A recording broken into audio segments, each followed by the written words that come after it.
Hello guys, so for today's video we will do the royal blue color.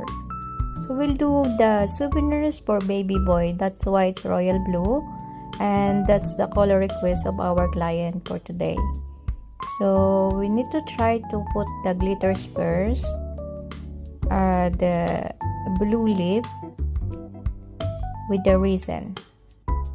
I always request to our client to order their souvenir 1 month before the occasion because it's not easy and we need time to dry. This is small quantity, 35 pieces. It takes 2 to 3 weeks before I finish. So this is the result. I always advise order your souvenirs 1 month before your occasion, so we don't need to hurry to make it.